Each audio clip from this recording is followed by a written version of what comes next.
भारतीय न्यायपालिका और कार्यपालिका के बीच तनाव चरम पर पहुंच गया है।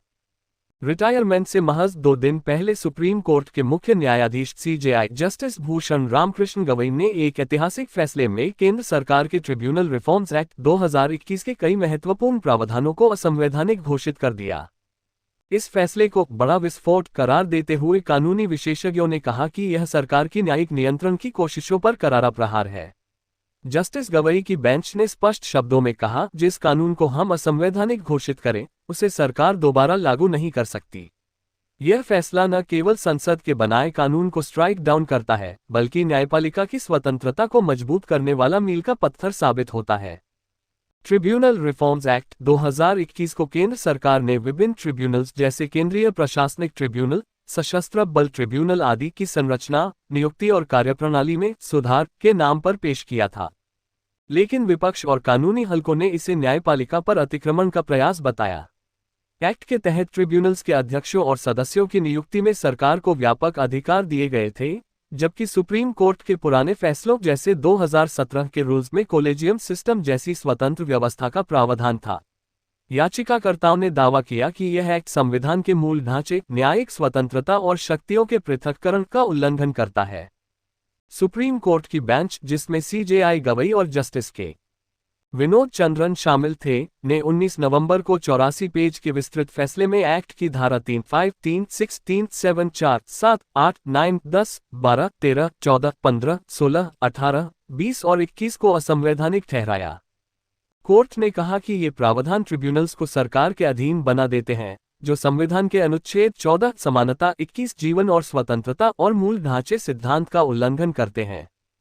जस्टिस गवई ने जोर देकर कहा, ट्रिब्यूनल्स न्यायिक निकाय हैं, न कि प्रशासनिक उपकरण। सरकार का हस्तक्षेप उनकी निष्पक्षता को खतरे में डालता है। कोर्ट ने पुराने नियमों, जिन्हें 2017 के सुप्रीम कोर्ट के फैसले में निर्धारित किया गया था, को बहाल करने का आदेश दिया। साथ ही ट्रिब्यूनल्स की नियुक्ति, सेवा शर्तें और शिकायत निवारण के लिए एक स्वतंत्र नेशनल ट्रिब्यूनल्स कमीशन गठित करने का निर्देश दिया। यह फैसला सीजेआई गवई के कार्यकाल का अंतिम अध्याय है, जो 23 नवंबर को रिटायर हो रहे हैं। लेकिन इससे पहले 4 नवंबर की सुनवाई में उन्होंने सरकार को खुलेआम फटकार लगाई थी। जब अटॉर्नी जनरल ने मिडनाइट अर्जी देकर नई बेंच की मांग की, तो सीजेआई गवई ने तल्खी से कहा, क्या सरकार मौजूदा पीठ से बचना चाहती है? क्या आप मेरे रिटायरमेंट का इंतजार कर रहे हैं?